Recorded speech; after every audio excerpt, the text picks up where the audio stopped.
neighbors, elected officials, and especially veterans and active service personnel for today's memorial service here at Van Ness Memorial Park. My name is Rich Picasso, President of the East Bronx History Forum, and Master of Ceremonies for today's events. As you may have noticed along the route of the procession, the playground is in the process of being redesigned and expand or house new play equipment and be more reflective of the history of Van Ness. With the lead back to the playground, we welcome the arrival of inquisitive children, pointing in our direction to find out who are the names listed on the monument or why is it there. Our focus today is, as always, to honor and pay tribute to the lost lives of servicemen and women. Special attention will be paid to General James F. Collins and Seaman Second Class Arthur M. Moriendo, Van Ness residents, both of whom were buried in Arlington National Cemetery. Although General Collins did not die in battle, we still pay homage and respect for his service to our country. It is appropriate today that we honor both General Collins and Seaman Second Class Arthur Moriendo, considering this month marks 150 years since the first burials in Arlington National Cemetery, 1 month prior to its establishment as a national cemetery. As well, it's important to mark 15 years of success and dedication since the beginning of the Bronx Military Museum, which was started by World War II veteran Joe Garofalo. Finally, today's procession and subsequent ceremony will most importantly is meant not to celebrate or commemorate man's inhumanity to man, but to commemorate the lives of those loved ones we have lost and honor all of our servicemen and women since our country's beginning. Here to read the story of General James F. Collins is Tom Baston from the East Bronx History Forum.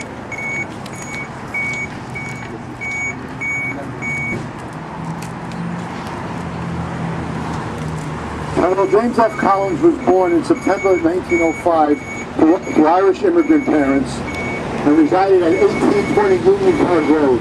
That's just up the block from Riviera Ravioli on Union Point. The building is still there. When his family moved from Manhattan in 1909. He lived in a two-family home in a top-floor apartment. His military career started when he entered West Point after having graduated from Regis High School in 1923 until the time he retired in 1964.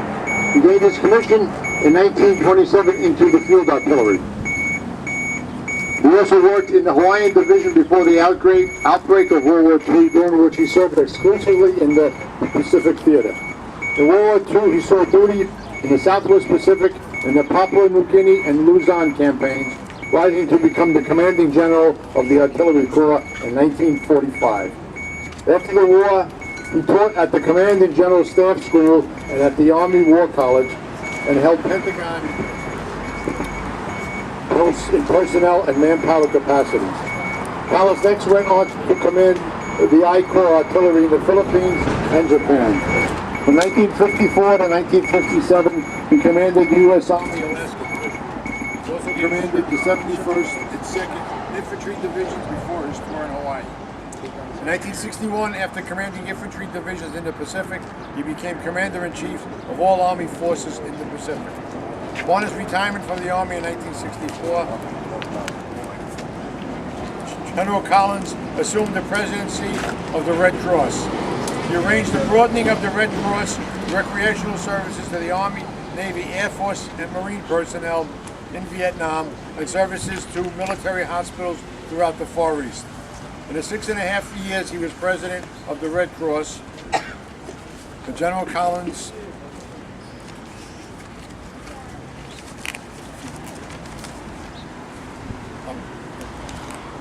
presided over the expansion of blood services to civilians as well as to the military. He died at the age of 83 on January 22nd, 1989. He is buried in Section 2 of Arlington National Cemetery. All right, I guess I have to use my teacher voice. So much for the audio. Thank you, Tom Vasti. Mr. Tom Casey, could you please step forward and hear the poem Decoration Day from Henry Wadsworth Longfellow. This is from his work In the Harbor. So, Decoration Day. Sleep, comrades, sleep and rest on this field of the grounded arms, where no foes no more molest, nor sentry shot alarms. Ye have slept on the ground before, and started at your feet at the cannon's sudden roar, on the drum's redoubting beat. But in this camp of death, no sound your slumber breaks. Here no fevered breath, no wounds, no bleeds and aches. All is repose and peace. Untrampled lies the sod. The shouts of battle cease. It is the truce of God. Rest, comrades, rest and sleep. The thoughts of men shall be as sentinels to keep your rest from danger free. Your silent tents are green, we deck with flagrant flowers. Yours has the suffering been, the memory shall be ours. Thank you. Our next story is about, as mentioned on the flyer, one was about General Collins, the other one is about Arthur Moriundo. Seaman Second Class Arthur M. Moriundo was born April 6, 1923.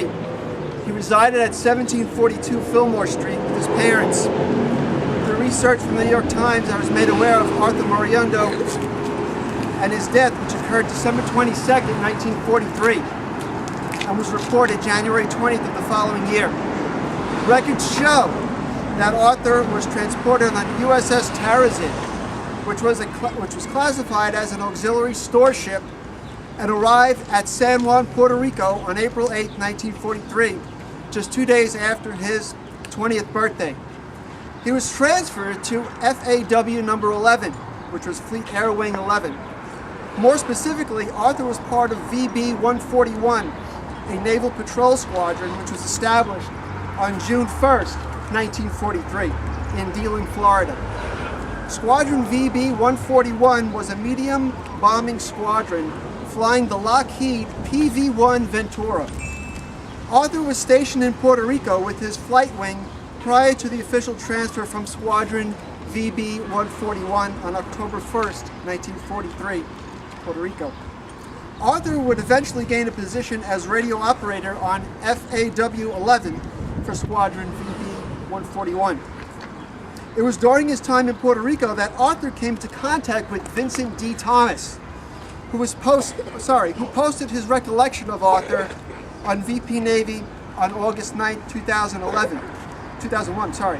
He states, "I was a flight crew member on VB 141 from September 43 to July 1944. I flew in the crew number 13. I was the turret gunner. I have been searching desperately for years to contact my old squadron members to no avail. As I recall, I was the youngest by 2 years.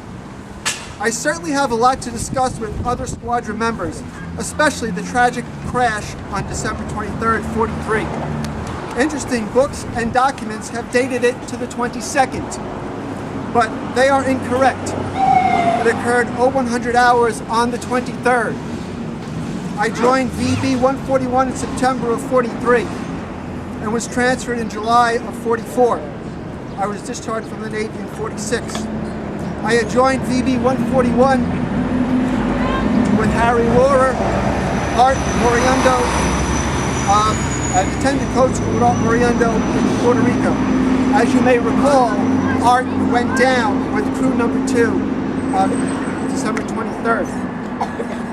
On October 18, 1943, both VB 141 detachments were assigned to Trinidad until October 29th, when one of the detachments was sent to Curacao. Arthur Moriundo's detachment, Flight Wing number 11, was the one being sent to Curacao. His flight wing officially arrived November 15, 1943 at Hato Field, Curacao. Curacao is an island, 173 square miles, 46 miles north of Venezuela.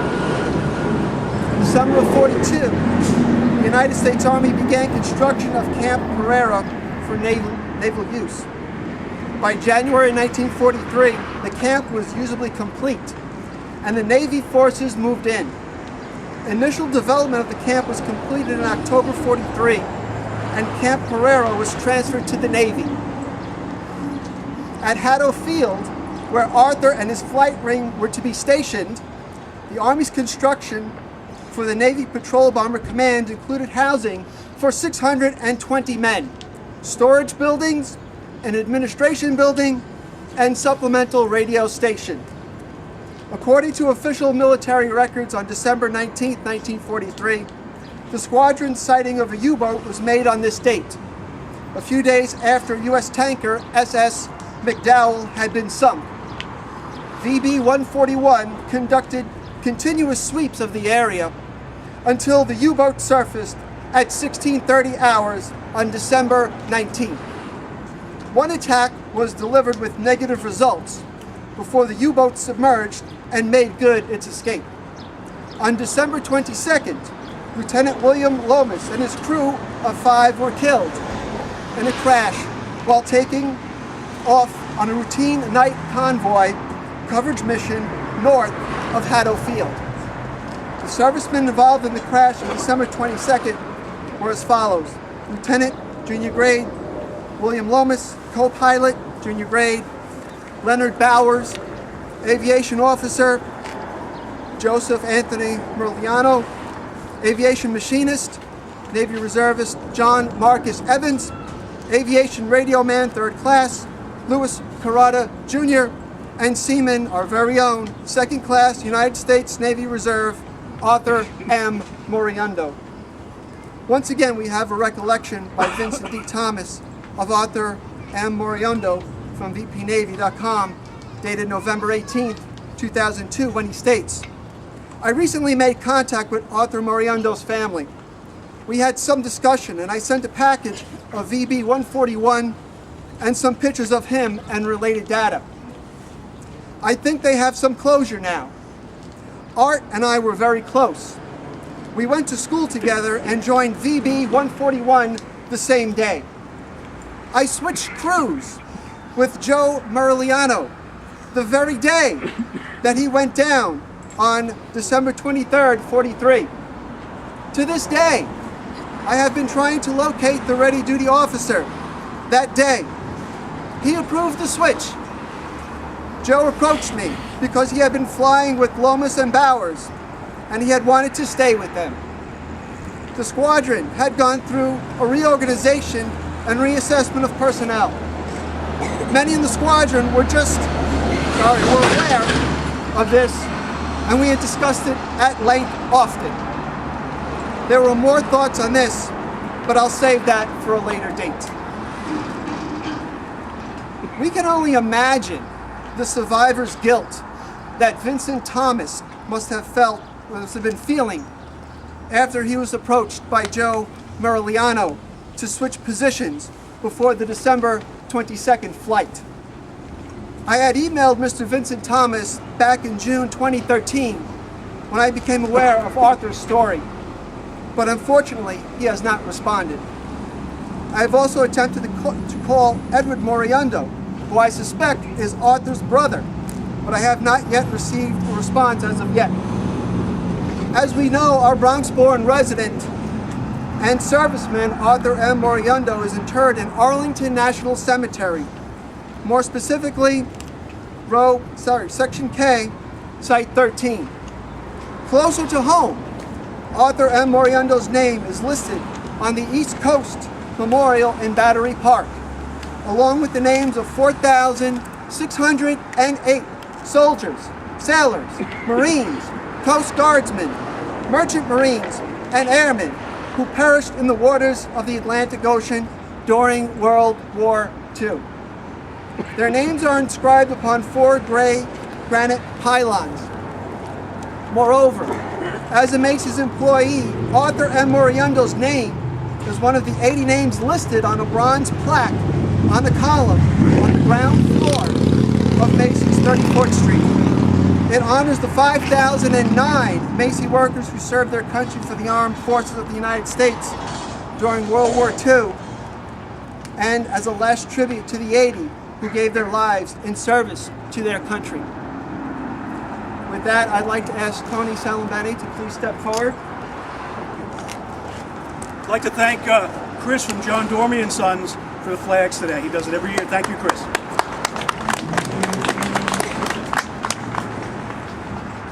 So, if everyone could please uncover, I'll read this brief prayer. It says, "O Heavenly Father, redeem this a fitting time to pay our respects to our departed comrades. As we stand here with bowed heads in reverence to them, let us remember the good deeds they accomplished. Let us revere them as good soldiers who fought the good fight in a just cause. Let us silently pray for peace, the peace that passes all understanding. And let us in mind and soul consecrate our hearts and our lives to the real America, the land of the free, the home of the brave, the America worth fighting for. And as we stand in silence to our departed comrades, may we sincerely say, may their souls rest in peace. And finally, Lord, let us remember the POWs and missing in action still unaccounted for from all of our wars and conflicts. Amen. Thank you. Here to read the poem Arlington National Cemetery Remember by Bruce Allen Humphrey is Iraq veteran and Community Board 11 District Manager Jeremy Warnicki.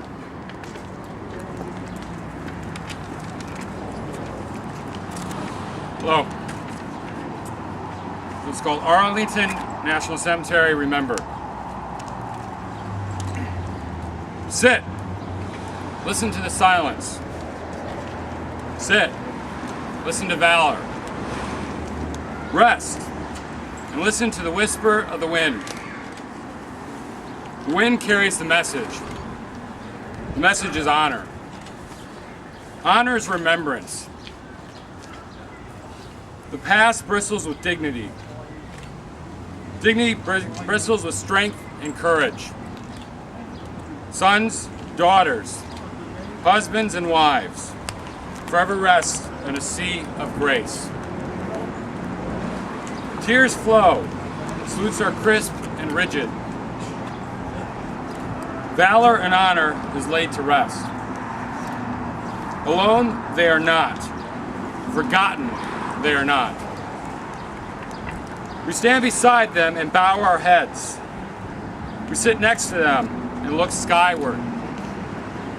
We love, we respect, and we humble ourselves in their presence. The thunderous silence echoes through the hills. The silence of a passing. The thunder of valor is remembered. Unknowns they are not, forever being in our hearts. The wind carries the whisper. Whispers carry the message. The message is the silence of respect. Sit. Listen to the silence. Sit. Listen to the valor. Rest and listen to the whisper of the wind. Thank you very much, Jeremy. At this time, I would like to ask if Tony, if you would know, Borough Commander Joseph Recupio is here today. I would like to ask in federal, state, local order, Congressman Joseph Crowley or a representative from Congressman Crowley's office to step forward, please, to say a few words. Thank you. Well, today, like I say, is a very important day for all of us. A day of remembrance, a day of prayer, the return of the safety of our men and women in service. In 2000, there was a Congress passed a moment of remembrance. It's asked everybody at 3 o'clock to take a minute to reflect on what we have lost, all our men and women in service. Unfortunately, you know, we can't bring them back, but we also should instill in our young how important it is this day to remember with our past, present, and unfortunately we will have future men and women that give their life for the freedoms that we enjoy, and sometimes we take it for granted. So, God bless you all, God bless America, God bless all our men and women in service.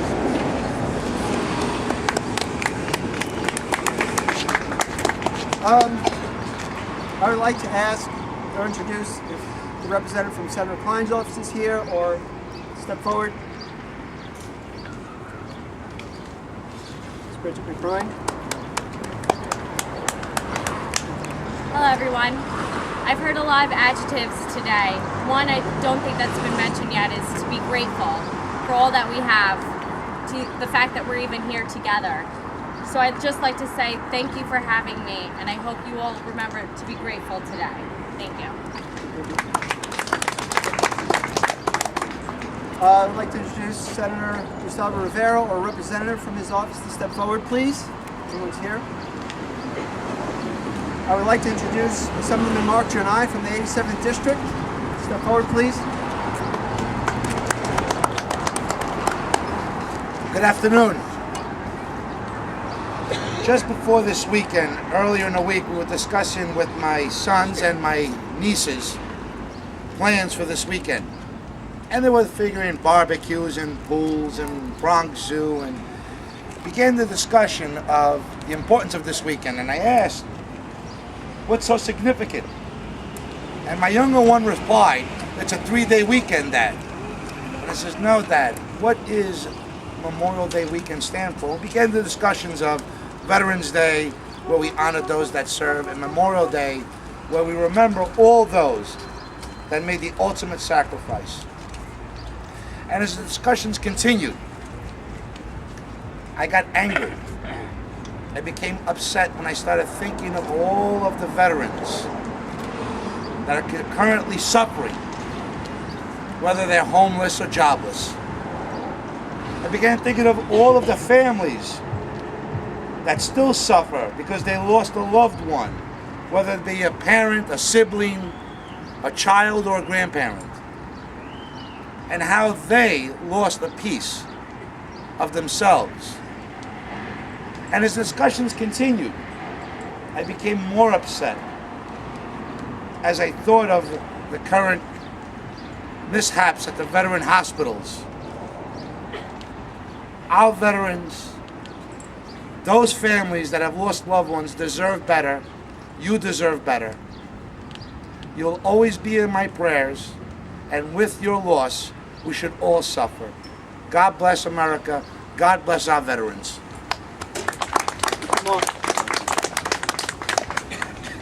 I'd like to introduce New York Assemblyman Louis Sepulveda from the 80th District, or a representative from his office. Please step forward. New York City Council member from the 13th District, Councilman James Vaca, or a representative from his office, to please step forward. I'd like to introduce New York City Council member Richard Torres from the 15th Council District. Please step forward.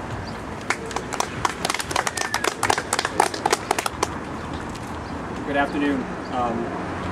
I feel Van Nest is a natural place to observe Memorial Day because patriotism is encoded in the DNA of our neighborhood. We have streets named after presidents, Garfield, Van Buren, so it's a natural place to observe today.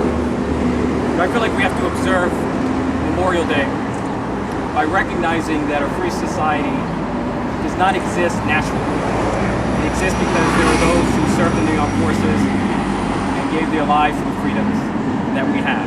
And the very least that we can do as citizens is to remember them, is to memorialize the reason for our freedom. And so when we think about Memorial Day, we shouldn't think of it as a day off from work or from school.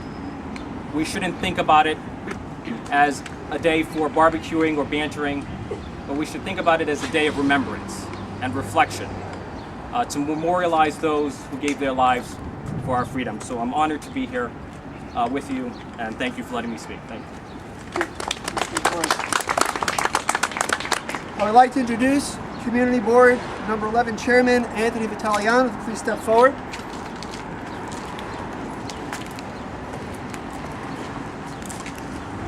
What I'm going to say is this is a day of remembrance. Let us, at some point to this day, stop and for 1 minute say a prayer for all those who gave their lives to deserve our freedom, our country, and our way of living. And if we all pray, the man up there is going to remember them also. So let's just walk away thinking that. One minute to say a prayer for all those who gave their lives for this country. Thank you very much.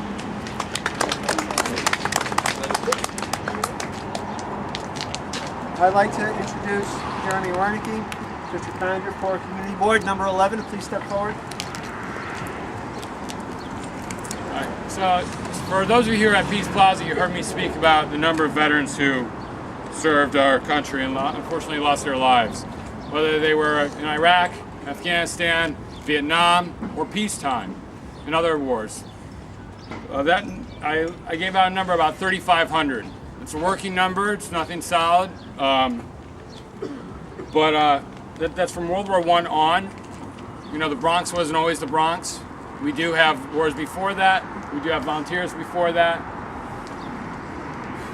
But approximately so far, it's a working number, but approximately 1,000 from World War I, 2,000 World War II, and so forth. There's really nothing more I should say. Just please, if you know someone, keep them in your mind. Try to keep their memory alive more than anything. Make sure their sacrifice is not in vain. Thank you. Thank you, gentlemen. I would like to ask Mr. Joe McManus to please step forward. Since we're remembering people, I'd like to mention just two names. One is John Sheehan. John was my grandmother's brother. He was killed in Germany in the Battle of the Bulge in World War II. And the other one was Thomas O'Brien, which is a Bronxite. He lived over Burnside Avenue, and there's a park on Tremont and Webster Avenue. And when you go around the park, you know, the traffic goes around the park on either side, so it's like an oval. So they named it O'Brien Oval. But I mentioned him because he lived there, you know, and I mentioned to a few people, oh, did Irish people live over here on Burnside Avenue? I said, well, that was 100 years ago. He died 1 month before the end of World War I. He was a captain, and he served his country well. And in those days, the city felt it was important that they should dedicate something. So they bought the land, and they dedicated that park to him. And hopefully this year, with the help of Councilman Torres, we will put a small bio there to just remind the people that he came from that neighborhood, he lived there, his family lived there, and he made the ultimate sacrifice for everybody. Thank you very much. Mr. Salvatore, I know he has to speak. Bring the honor to have a veteran step forward. I want to take this opportunity to express a different point of view. I came to this country when I was 13 years old. My parents brought me here, and I was amazed what America was about. But I didn't realize who to thank. I had no idea who to thank. I thanked my parents, and then at the age of 21, I was drafted in the military, and it dawned on me. I have to thank the people that gave all. They sacrificed their lives so we can gather, we can meet, we can lead our lives in the greatest country in the world. Thank you all that gave up your lives for us. Thank you, thank you. One last person before we start the reading of the names. Ms. Bernadette Ferrara, Vice President for the Van Ness Neighborhood Alliance, please step forward. First of all, I want to thank everybody who comes here every year. I want to thank Rich Fataco, who really puts a lot of this together, but it's putting Van Ness and the Van Ness Memorial and all of the people who lived here on President Streets, people that just to thank everybody for showing up and for being a part of this, and also to thank all of the veterans. My father is still alive, and he's a World War II veteran. I grew up with war stories my whole life, and they could really curl your hair. And I'm always amazed, and I think and I go, how is he alive? And I think, by the grace of God. But all of those who didn't make it, all of those who were, that moment they gave their all, and I can't even fathom that. And I'm just so grateful for what we have today and for what everybody has to remember. Every day when you wake up, you go, we got a lot and we didn't have to do much. We're reaping those benefits. We have to give thanks every day. And I thank all of the war veterans that have given their life, and to the ones that are still alive that have gone through it. And just thank them all, and I honor them. Thank you.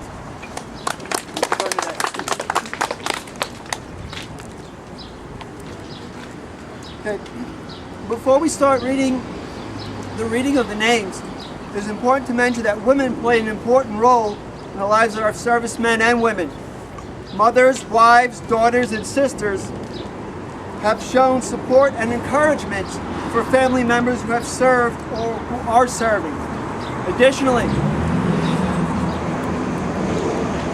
women have excelled not merely in support role in the service, but amongst the highest ranks as well. I would like to call forward Rosemary Vasti and Bernadette Ferrar to start the reading of the names. As the names are read, please drop the flowers over the respective side of the monument, starting with World War I on the Meade Street side, Korea on the Union Port Road side, and Vietnam on the White Plains Road side. The white carnation represents the youth of our servicemen, and the red carnation represents the bloodshed in defense of our nation. From World War I, Paul Arnone.